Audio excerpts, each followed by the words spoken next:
சில நாட்களாக கவனித்துக் கொண்டிருக்கிறேன். சாய்வு நாற்காலியில் உட்கார்ந்து பேப்பர் படித்துக் கொண்டிருக்கும் போதே பேப்பரை பிடுங்கிச் செல்லும் மகன் பாலு, நான் பேப்பர் படிப்பதை சட்டை செய்யாமல் அவன் பாட்டுக்கு அம்மா கொடுத்த காஃபியை வாங்கி குடித்துவிட்டு சென்று விடுகிறான். எனக்கு சங்கடமாக இருந்தது. எப்பொழுதும் என்னிடம் வம்புக்கு இழுத்து சண்டை போடும் பாலு இப்போதெல்லாம் முகத்தில் சோக கலையோடு இருப்பது மனதை என்னவோ செய்கிறது. அவன் அம்மா அதையெல்லாம் கவனிக்கிறாளா தெரியவில்லை. நானாவது அவளிடம் சொல்லலாமா என்று நினைத்து பார்த்து, வேண்டாம், அவள் உடனே இதை பெரிதுபடுத்தி விடுவாள். அவன் அலுவலக விஷயமாக இருந்தால் அப்புறம் என் மீது வருத்தப்படுவான். இந்த அப்பா ஒண்ணுமில்லாத விஷயத்தை பெரியது பண்ணிவிட்டார் என்று.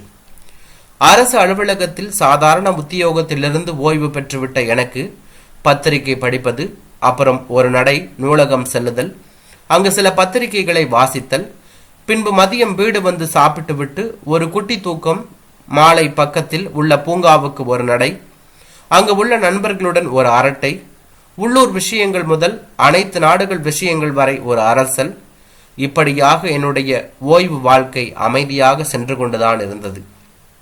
ஒரே மகன் பாலு பட்டப்படிப்பு முடித்து ஒரு கம்பெனியில் சாதாரண உத்தியோகத்தில் சேர்ந்து 4 வருடங்களில் நல்ல பதவிக்கு வந்துவிட்டான். காலை வீட்டிலிருந்து கிளம்பி மதியம் வீட்டுக்கு வந்து சாப்பிட வசதி இருந்தும் வரமாட்டான். அங்கு உள்ள கேன்டீனிலேயே சாப்பிட்டு வேலையை தொடருவான். மாலை வீடு வந்து சேர எப்படியும் 7 மணி ஆகிவிடும். கலகலப்பான ஒரு நண்பனைப் போலவே என்னிடமும் அவன் அம்மாவிடமும் பழகுவான். நாங்கள் இருவருமே அவனை அப்படித்தான் வளர்த்தோம்.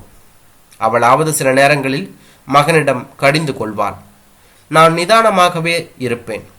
இதனால் என்னிடம் பல நண்பர்கள் தங்களுடைய குறைகளை வந்து சொல்வார்கள். இவனும் பக்கத்தில் இருந்து கேட்டுக்கொண்டிருப்பான். அதனை பற்றி நானும் அவனும் கூட அலசி ஆராய்ந்திருக்கிறோம்.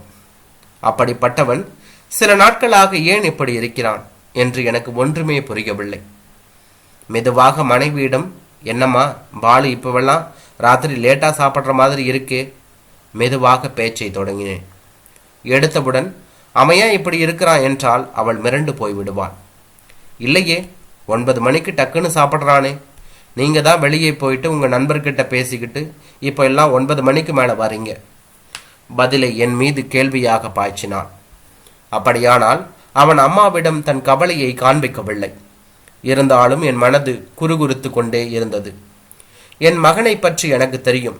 27 வருடங்களாக அணு அணுவாய் பார்த்து பார்த்து வளர்த்தவனுக்கு அவனுடைய மாற்றங்கள் புரியாமல் இருக்குமா? இதை எப்படி இவனிடம் தெரிந்து கொள்வது? அதற்கான சமயத்தை நானே மறுநாள் காலையில் உருவாக்கி கொண்டேன். நான் பேப்பர் படித்து கொண்டிருந்த பொழுது என்னை தாண்டி சென்றவனை நானே கூப்பிட்டு, பாலு, இந்தா பேப்பர். இப்பவெல்லாம் என்கிட்ட பேப்பரே கேட்கறதில்ல, என் மேல கோபமா? என்னப்பா நீ, பேப்பருக்கெல்லாம் கோபிப்பாங்களா? நீங்க படிங்கப்பா என்று விலகி போக நினைத்தவனை வலுக்கட்டாயமாக பேச்சு கொடுத்தேன். ஏதாவது பிரச்சனையா பாலு உனக்கு? கேட்ட என்னை உற்று பார்த்தவன், அப்படி ஒன்றும் இல்லையப்பா. குரலில் உறுதி இல்லாமல் இருந்தது. பரவாயில்லை, அப்பாவிடம் சொல்லலாம் என்றால் தாராளமாக சொல் என்றேன். ஒரு நிமிடம் யோசித்தவன், சாயங்காலம் காந்தி பார்க் பக்கம் வாப்பா, அங்கே பேசலாம் என்று சொல்லிவிட்டு கிளம்பி விட்டான். 4 மணிக்கெல்லாம் அங்கு சென்று விட்டேன். பார்க்குக்குள் சில சிறுவர்கள் விளையாடி கொண்டிருந்தார்கள். என்னை போல பலர் அங்கு போடப்பட்டிருந்த சிமெண்ட் பலகையில் அமர்ந்திருந்தார்கள். அடர்த்தியான மரங்களின் மேல் பறவைகளின் சத்தம் கேட்க இனிமையாக இருந்தது. மனம் மட்டும் பையனை பற்றியே வட்டமிட்டு கொண்டிருந்தது. திடீரென யாரோ தோளை தொட்டது போல உணர்ந்து நிமிர்ந்து பார்க்க பாலு நின்று கொண்டிருந்தான். சாரிப்பா, ரொம்ப நேரமா காக்க வச்சிட்டனா? அதெல்லாம் ஒண்ணுமில்ல பாலு, சும்மா வீட்டில் தானே இருக்கேன், அப்படியே எனக்கும் பொழுது போகணுமில்ல. என் அருகில் உட்கார்ந்து கொண்டவன் ஒரு சில நிமிடங்கள் மௌனமாக அமர்ந்திருந்தான். பின்பு மெதுவாக, காதலை பத்தி என்ன நினைக்கிறீங்கப்பா? மெல்ல அவன் முகத்தை பார்த்தேன். நீ யாரையாவது காதலிக்கிறாயா? கேள்வியை அவனிடமே வினாவினேன். ஒரு நிமிடம் அமைதியாக இருந்தவன், ஆமாப்பா, நான் எங்கள் ஆஃபீஸில் வேலை செய்கிற பொண்ணை காதலிச்சேன்.